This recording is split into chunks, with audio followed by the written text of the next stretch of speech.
কাঁঠালটার রং নাই, কতগুলো কাঁঠাল সুন্দর রং থাকে না। এবার হচ্ছে কাঁঠাল আমরা খাই নেই এবছরে আর কি,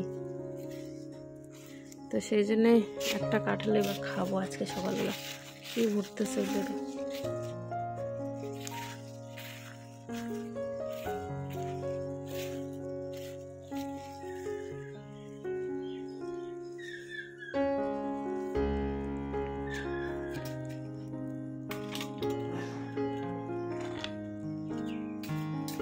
শুভ সকাল আমার প্রিয় বন্ধুরা, কোচবিহার জেলা থেকে আমি কৃষ্ণা। আমার ব্লগ চ্যানেলে তোমাদেরকে অনেক অনেক স্বাগত আর আমার অনেক অনেক ভালোবাসা। তোমরা যে যেখান থেকে আমার ভিডিও দেখছো, আশা করছি প্রত্যেককেই ভালো আছো, সুস্থ আছো। আমরাও ভালো আছি। আজকে সকালবেলা রান্নাঘরে যাচ্ছিলাম, একটু রুটি বানাবো। আমার এইদিকে একদমই খেয়াল ছিল না যে কাঁঠাল পেকেছে। আর রাতে আমি প্রীতমের বাবাকে বলেছিলাম কালকে সকালবেলা মুড়ি দিয়ে কাঁঠাল খাবো। তো সেটাই আর কি, আমি রান্নাঘরে যাচ্ছিলাম, তখন প্রীতমের বাবা আমাকে ডাক দিয়ে বলল আর কি যে কাঁঠাল পেকেছে, তুমি বলে কাঁঠাল খাও মুড়ি দিয়ে, তো এখন রান্নাঘরে কেন যাচ্ছ? তো তখন আমার হঠাৎ করে খেয়াল আসলো যে হ্যাঁ, কাঁঠাল তো আজকে খাবো, কারণ এই বছরে কাঁঠাল খাওয়া হয়নি আমাদের। সেরকম কেন জানি এখন আর কাঁঠাল খেতে ইচ্ছা করে না। আগে বেশ ভালোই কাঁঠাল খেতাম আমরা। আমাদের 3টে কাঁঠালের গাছ ছিল, এখন তো 2টো কাঁঠালের গাছ নেই, কেটে দেওয়া হয়েছে, আর একটাই শুধু আছে, তাও এখন খেতে ইচ্ছে করে না।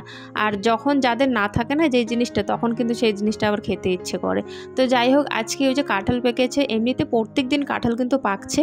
আমাদের তো গরু নেই, ছাগল নেই, তো আশেপাশে আর কি বাড়ির আর কি গরু আছে, ছাগল আছে, তো তারা হচ্ছে কিন্তু নিয়ে যাচ্ছে। আমরা বীজগুলো নিয়ে নেই, বীজগুলো নিয়ে বাকিটা ওদেরকে দিয়ে দেয়, গরু ছাগলকে দিয়ে দেয়, কারণ এখন কেউ আগের মতো কাঁঠাল খেতেই যায় না। তো যাই হোক, আজকে সকালবেলা কোনো কিছু রান্না করব না, সবাই আজকে রস করে কাঁঠালগুলো রস করে মুড়ি দিয়ে খাবো। 2টো কাঁঠালে কিন্তু খুব সুন্দর করে পেকেছে, তবে 2টো কাঁঠাল খাওয়া তো সম্ভব নয়।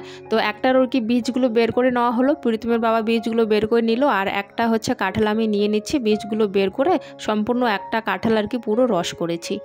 সবার খাওয়া হয়ে গেছে, আর এখন আমি খাচ্ছি। আর আমি দেখো গামলার মধ্যে নিয়েছি, কেন বলো তো, এই গামলাটার মধ্যে আমি কাঁঠালগুলো নিয়েছিলাম, তো সবাইকে ছোট ছোট বাসনের মধ্যে আর কি দিয়েছিলাম, বাটির ছোট ছোট থালের মধ্যে। আর আমি শুধু কিন্তু গামলাটায় নিয়ে খাচ্ছি, কারণ অন্য আরও কিছু আনবো, সেটা তো আবার আঠা পড়বে। তোমরা জানো কাঁঠালের আঠা একবার লাগলে কিন্তু উঠতে চায় না, ছাড়াতে খুবই সমস্যা হয়। তো সেই কারণে আর কি আর অন্য কোনো বাসন না নিয়ে গামলাটার মধ্যে রস করে গামলাটার মধ্যে আমি খেয়ে নিলাম। আর এই জায়গাটাতে একদম রস রস পড়েছিল কাঁঠালের আর কি, তো বিছিগুলো আমি এখানে রেখেছিলাম, সেই জায়গাটাও একটু কেমন হয়ে গেছে, মাছি পড়ছিল, মশার উৎপাতটা বেশি হয়ে যাবে। তো সেই কারণে একটু জল দিয়ে ঝাড়ু দিয়ে ভালো করে জায়গাটা ধুয়ে দিচ্ছে। আর জায়গাটা এখন কিন্তু পাখার মতো হয়ে আছে, মানে ঢালাই যেটাকে বলে। এখানে ওই যে সিমেন্ট গুলানো হয়েছিল, তো সেই জায়গাটা ঢালাইয়ের মতো হয়ে আছে, সেই জন্য আর কি ঝাড়ু দিয়ে জল দিয়ে ওইদিকে বের করে দিলাম। এই দিকে বের করলে আবার উঠোনটা ভিজে ভিজে হয়ে থাকবে, ওইদিকে একটু মানে ফাঁকা আছে, তো সেই জায়গাটা দিয়ে কিন্তু জলগুলো আমি বের করে দিলাম।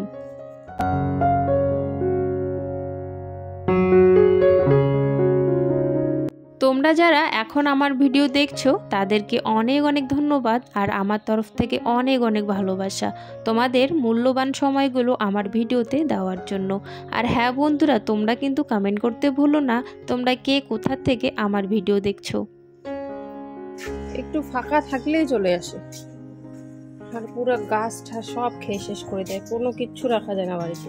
যা যা ঢুকছে, এখন দেখো যাইতে পারে না, এখন এর জন্য গেট খুলে দিতে লাগবে। যা যা,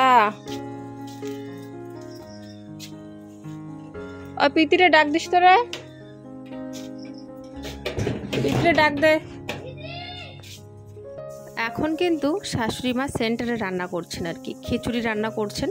তো কিছুদিনের জন্য আর কি রান্না করছেন, চাকরি নয়, এমনিতে আর কি কিছুদিনের জন্য রান্না করছেন। তো সেখানে হচ্ছে প্রীতি চলে যায়, সেখানে প্রীতি চলে গেছে ঠাম্মাকে দেখতে আর কি চলে গেছে। তো এইদিকে আবার প্রীতির প্রাইভেটের ম্যাম চলে এসছে, তো আমি আবার একটা ছেলে যাচ্ছিলো, ওই ছেলেটাকে বললাম আর কি প্রীতিকে ডাক দেওয়ার জন্য, কারণ ম্যাম চলে এসছে, ম্যাম এসে বসে আছে। কারণ আমার এখন যাওয়ার ওখানে সময় নেই, সেন্টারটা একটু দূরে আছে, এত দূর যাবো আসবো, আমার এদিকে আবার রান্নার সময় হয়ে গেছে, রান্না বসাবো, সেই কারণে একজনকে বলে দিলাম। সে বলে দিয়েছে ওকে, দৌড়ে তখন আবার চলে এসেছিলো। ও কিন্তু জানে ওর প্রাইভেট আছে, তারপরেও চলে গেছে। অনেকবার না করলাম যাস না, তুই যাবি দেখবি সঙ্গে সঙ্গে ম্যাম চলে আসবে। তো যেটা বলেছে সেটাই আর কি হয়েছে, ও যাওয়ার সাথে সাথে এদিকে ম্যাম চলে এসছে। বেকার ওর যাওয়া একটুকু সময় ওখানে থাকতে পারলো না, তাড়াতাড়ি দৌড়ে চলে এসেছিলো।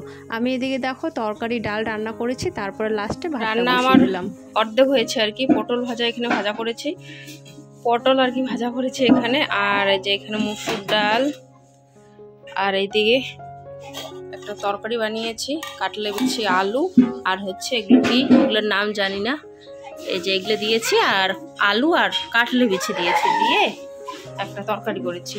আর এই যে প্রীতমের বাবা বড়শি দিয়ে মাছ নিয়ে আসলো, তারপর আমাকে পরিষ্কার করে দিল, ধুয়ে পরিষ্কার করে দিল। এখন এগুলো ভাজা করব, পেঁয়াজ দিয়ে একটু মাখা মাখা টাইপের করব। আর ভাতটা হয়ে গেলে আমার রান্না শেষ, মানে ভাতের পর এই যে পেঁয়াজটা করলেই, মানে মাছের ঝোলটা করলেই শেষ। ঝোল তো করবো না, মাখা মাখা আর কি, ওটা করলেই আর কি শেষ রান্না। আর আজকে আমি রাতের আর দুপুরের রান্না একসাথেই করেছি, কারণ রাতে আর পরে ইচ্ছে করে না, তো সেই কারণে হয়ে গেছে ভাত।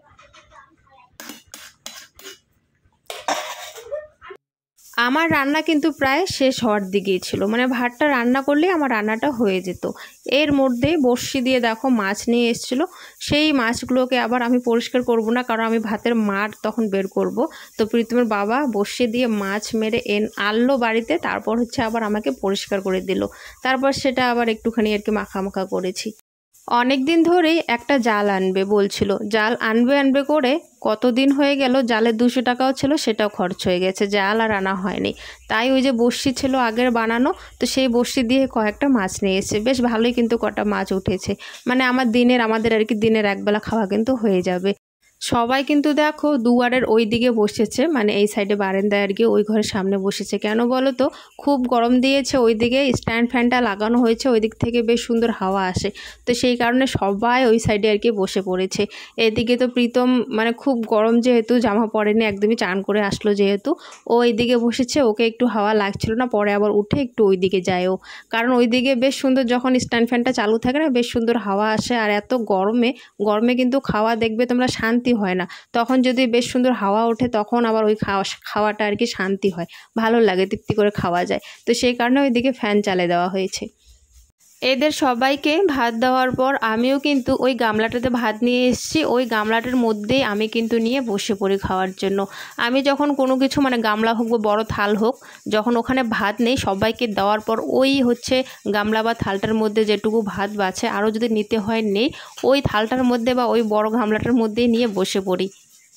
কিন্তু অনেকে আবার আগে আমাকে বলতো গামলায় নাকি খাওয়া যায় না, তো আমি ঠিক জানি না গামলায় খাওয়া যায় কি না যায়, কিন্তু প্রায় আমি ওরকম করি, গামলার মধ্যেই নিয়ে বসে পড়ি। তো তোমরা একটু কমেন্টে জানিও তো গামলায় খাওয়া যায় কি না যায়, কারণ অনেকে আমাকে বলেছিল আগে গামলায় খাওয়া যায় না, তো অনেক কমিয়ে দিয়েছি আমি গামলায় খাওয়া, তাও মাঝে মাঝে আর কি এখনও আর কি খাওয়া হয় গামলার মধ্যে। ওইদিকে দেখো প্রীতি খেতেই ওর বাবার ফোনটা দেখছে। প্রীতমকে আমি আজকে আর ফোন দেইনি, ও একটু পরে নেয় খাওয়ার পর। রান্নাঘরে আলু ভাজা বসিয়ে দিয়েছি, আলু ভাজা করছি রান্নাঘরে। ভাত আছে, তরকারি আছে, শুধু আলুটা ভাজা করলে হয়ে যায় আর কি। আলুটা ভাজা হলে হয়ে যায়। আর আজকে তেল, মানে ভুলোতে আর কি, এতগুলো ভুলের মধ্যে তেল পড়ে গেছে, দেখো অনেক তেল পড়ে গেছে। অত তেলও ভালো না খাওয়া, আমি কিন্তু কমই দিই তেল, তবে আজকে মানে বেশি পড়ে গেল একটু। তো এই যে আমার আলুটা ভাজা করলেই কিন্তু আমরা খাওয়া দাওয়া রাতে শুরু করে দেব, আর কিছু রান্না করব না, আছে বাকি সব কিছু। যাই হোক বন্ধুরা, আজকের ভিডিওটা তাহলে এখানে শেষ করছি, দেখা হচ্ছে তোমাদের সাথে আগামীকাল নতুন দিনে নতুন একটা ভিডিও।